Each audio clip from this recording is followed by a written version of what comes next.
Journey Lace back on the map. Hey, hey, hey. Welcome to Evoke, that thought-provoking show that makes you think about things, makes you put your mind at I didn't think about that. I hope that you guys all got at least a preview or an understanding of where I'm coming from. But if you didn't, you'll catch it along the way. You know what I'm saying? But, I'm here to keep the conversation going. So today, we just going to jump right into it. We just not even going to. I've expressed a lot about who I am. You guys know, you'll learn the rest as we go along because I'm going to tell you about it. So what we're talking about in episode 2 is dealing with the pain through protection, healing pain through purpose. That's basically the bulk of what this show is about. This show mainly is focused on our family dynamic. I learned this specific lesson was more taught to me through family, the most closest people to me. And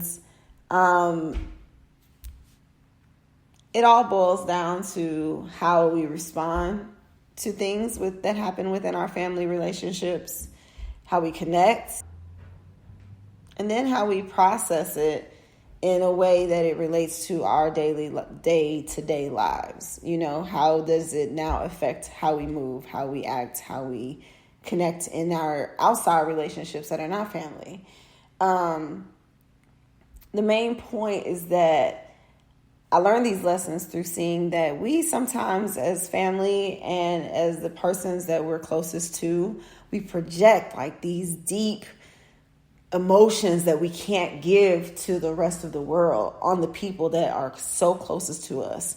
We bleed on these people. We project, we express intense anger, we express intense sadness and despair, but we go out in this world and then we put on this happy face and we're just so charismatic and we just have all the answers or the antidote or the humor or whatever it is that we are projecting to everyone else. But when we come home, these people that just want to see the happy side of us too get to see the worst, just dark side of ourselves. I'm guilty of it when I was at my worst, and I've been exposed to people being guilty of it towards me and their energy, and it made me realize that how can we receive what we need from our experiences if we are letting the pain deal with us and we not deal with the pain?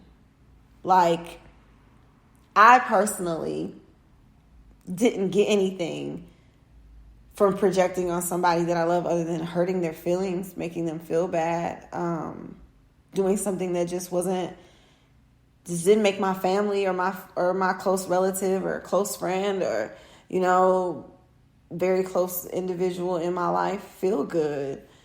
And the problem is we project on these people we love, and it's where we are most comfortable with letting it all show in real time. But why do we lash out at our deepest emotions by projecting anger and sadness and resentment and depressed energy on those we love instead of telling them what the problem is so that they can help us and support us to heal, or tell us that they're not the person, but they, can hear you and help you find the right people to help you deal with your other emotions, because emotions are a feeling triggered by an action that didn't feel so good. So versus the other things that happen to you that make you feel good, and we, instead of being able to say that hurt or that bothered me or that was a problem to me because it didn't make me feel good. We are knocking stuff over. We are punching walls. We're making the people that are closest to us feel afraid of our reaction. So they're not talking to us about the things that really bother them because they don't want us to react negatively. or they're not expressing themselves when they have a problem with the way you're moving, because it does affect their day-to-day life. And they know that you're going to react a certain way because you don't deal with your emotions and you're projecting on the person that you love the most. I mean, I saw that in either, not to that, for me, to the extent that it ended for me was when I'm a person who I can dig when I am angered or whatever, and let's say I express that, but you dismiss it, that's when I'm coming for you.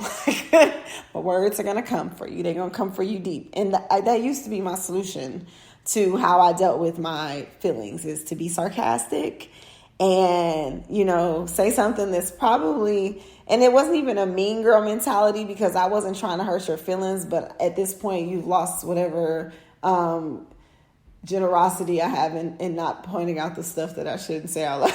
I guess.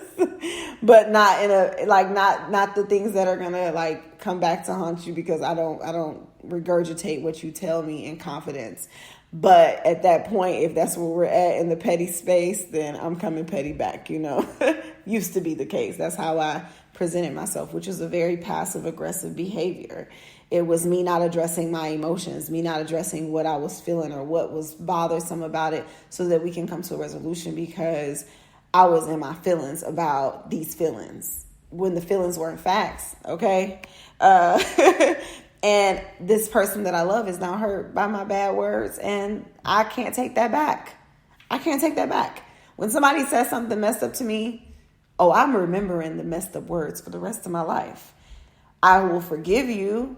I probably won't ever forget. And that's just me being honest with who I am. I can't forget things. I have an elephant's memory. And if you say it once, you've said it a million times. I won't condemn you for it, because you should only pay for your mistake once. And if I'm going to forgive you, I'm going to forgive you. But I'm just saying, like I'm human. And if you hurt my feelings, or you did something that I'm just going to be real about it. Anywho. But the solution was not what I was doing. It was unhealthy. And it's not the way that I felt true to myself, because I don't hurt people intentionally, not like that. But when angered, I would probably not be I wouldn't be in recognition of that at the time. I wouldn't be recognizing my behavior. I would be acting out. And then that would be the words that would be disrespectful, or not disrespectful, but hurtful. And I didn't want to hurt the people that I loved. And so that was my acknowledgement. And that's kind of what I wanted to start being more. I wanted to be healthier in processing my pain. I wanted to process my pain with acknowledgement and acceptance and change, and truly heal from my pain, instead of projecting a false reality of expectations on my loved ones to deal with my pain, and me not be the person dealing with my pain, but me projecting myself by being the victim, or being passive aggressive, or being resentful that they didn't, just know, like they were Cleo, you were not Cleo, family member, you are my family. And I learned through, hurt people, and that was what I did from my hurt. I projected negatively through sarcasm, and sarcasm wasn't kind sometimes, or it was just like not very funny. Okay. And what others would do with some experiences that I've had have been worse. They have been way worse than somebody's sarcastic words. They've been active actions or physical actions that were nothing that they could ever take back. And I didn't want to process their pain in an unhealthy way, by taking responsibility, like I said in episode 1.2, that I was processing by being responsible for things that I wasn't responsible for. And once I got to a place where I had lifed and learned from life, and was actually accepting the lessons that life was giving me by being present and living in the moment of the good, bad, indifferent, or whatever otherwise, I started to realize that I was being too responsible. I relinquished that responsibility and I gave it back to the responsible parties. I took accountability for where I was responsible as a partner in any situation, including the ones where I was projecting my pain on people the way people projected their pain on me. Even if it wasn't as aggressive or as different as those were that I felt, it still was wrong. And I had to acknowledge that. And being acknowledged in a space of acknowledgement of my actions and being accountable allowed me to start processing things better.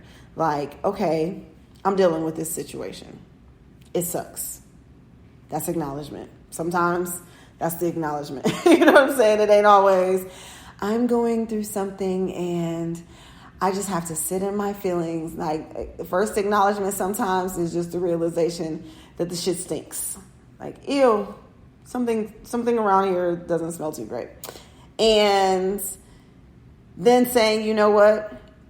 Okay, this situation is this happening in this time, and this is what that means. Now, for me, thanks to Ted Lasso, and one of their many great quotes is, it's not happening to me, it's happening for me. And I have to accept that what is happening and what it's telling me, what it means, what are my lessons I'm taking from it, which I've talked about. That's how a woman, I'm going to experience it on my own. It may not be the sound way to do it. I listen a lot more, so I don't experience it the most worst way. I see signs immediately. I'm like, oh, somebody told me to watch out for that. Okay, I'm gonna go this way. You know, I don't even continue on with the journey because I don't take steps into dark alleys. Okay. Show me to the light. Show me to the light. You know, it's that dark path and that light path. I'm going to be like, you know what? That pretty path just looks more pleasant to the eyesight. And I'm going to take the easy light path because, you know, I'm going to stumble on some hard things anyway. It's hard stuff, even in pretty things. So that's going to happen. I'm just going to be smart enough to, like, set myself up for not something so obviously going to fuck with me, period. But I want to change and grow and elevate from my experiences. And if that's what I feel is pain, if it hurts me so much that I feel torn, because pain to me is like your chest being like ripped, like it's the worst to me. Like, I hate sadness and despair. I have I have been diagnosed for 8 years with PTSD, and it was a very scary thing at first to me because I didn't really understand. And then when, of course, I was diagnosed, more research to be researched, and I did that and learned more about the different dynamics of what I was dealing with. And I dealt with it by not being upset about it anymore, but really accepting that it's truthfully not something that happened to me. It happened for me because I had been through a lot, and unfortunately, I wasn't feeling those things that I was dealing with. I was disassociative behavior and doing things that were out of my character so that I can make other people happy. I was just outside of myself, and 100% of what I needed to be to get me to where I wanted to go wasn't never going to happen because I was so not who I needed to be.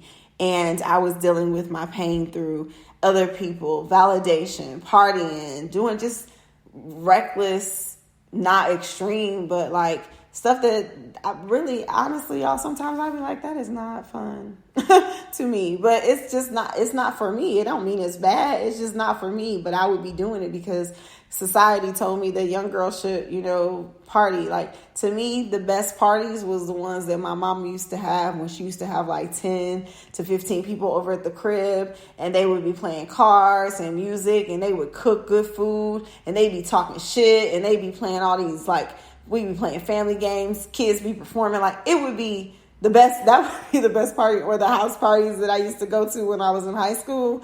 That was what was lit for me. So that's who I am. That's what I enjoy.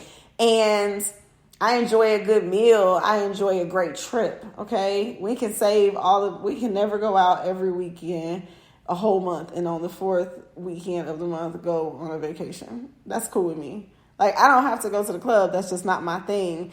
But when, it was cool to do it. I love to party. I just don't need that type of party. When I threw a birthday party for myself, I didn't throw it at a nightclub. I threw it at my house. Okay. I had a red light special party. Okay. I had a red light basement party, and it was lit. I had 2 DJs and everything, but it was where I wanted it to be. And that was at home. I want to party. I just want to party in the confinement of a safe space. This is who I am. So, I had to accept myself, and through all of the things that I was going through, I was learning how to process things, but in a better way. I had processed them the wrong way. They got me nowhere. Passive aggressiveness never got me past anything. Kept me stuck right where I was at. Angry and bitter and resentful and sad. And with just like my PTSD, once I accepted it and really understood why and how it was affecting me, I was able to change how I felt about it. I was able to change how I processed it. I was able to change how I talk about it, about myself with it, how I talk about it with other people, about myself with it. And I was able to say, this is not breaking me down. This is teaching me how to handle myself, how to walk away from situations that I feel are going to take me to a place that trigger me, because PTSD means that I'm constantly going to be overly triggered by things, then I will be able to control them. I have a trauma that's connected to something that's out of my control that has triggered me over and over again, and now it's easily triggering me. Record that, okay? But also, I can laugh about my story, okay? And you should be able to laugh about yours too. Don't take it so sensitively. I was born in the 80s, okay?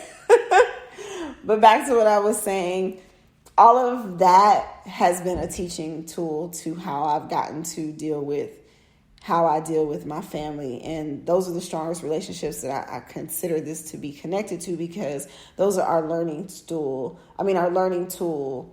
relationships. Our family dynamic is the first relationship we understand how to relate to. We get how to love, how to engage in close spaces, because we have to share rooms or bathrooms or dinner tables, and sometimes with people that we don't understand. We don't quite get why they think like that and why they do what they do. But these are the people that we would never want to see anybody else hurt them, and we hurt them. You know what I mean? And it made me have to really reassess how I handle the people that I love, even if I got to tell them the truth, because I'm going to tell them the truth. If there's like something that I'm like, you know what, that ain't what that is, bro, or sis, or whatever, I'm going to tell you the real, but I don't have to hurt your feelings. I don't have to dig at you because I don't like the way you relate to me, but I can acknowledge, how I feel, and I can be real about it. That in turn, I'm going to treat you with intention. I can accept my feelings about certain situations. That way, when I address them for you, I can address what the situation is and not be coming at you disrespectfully or indirectly because I'm in my feelings. And then when I change how I think about things, instead of blaming you for your responsibility and your part, I can take ownership and accountability for my part. And I could tell you where I feel like that don't fit with me. So I can change how we handle each other, because I can tell you what I work well with and that don't work well with me if it's so against where I'm at, and how we can work together to either agree to disagree, agree to be on the same side of things or not the same side of things, or agree to not deal with each other because it's just too much for someone to handle. Whatever the case may be, we can be respectful. Okay, we can love each other through it. We cannot hurt each other. We cannot make each other feel bad. I don't have to put a narrative in your brain that makes you look at yourself differently because I feel some type of way about something you did. I can tell you what it made me feel like and how it doesn't sit well with me or how it doesn't fit well with me. And I can acknowledge and move past that. But there's a resolution there. You're not being left in the dark and you're not being placed in the dark place. I just want to love and respect you. And I don't want to be put in a dark place. And I don't want to be sent down a dark alley. So love and respect me too. You know? For me, when you deal with pain through projection, it will not heal you through the process of your pain. It's just not going to get you where you need to go. So you got to deal so you can heal.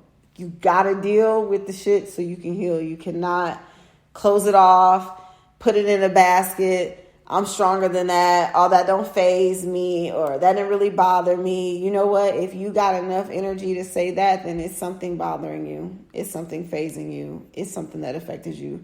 Just keep it real with yourself so that you're not spewing out no hatred towards people that you claim you need to have your back when you get locked out of the situations that you can't control.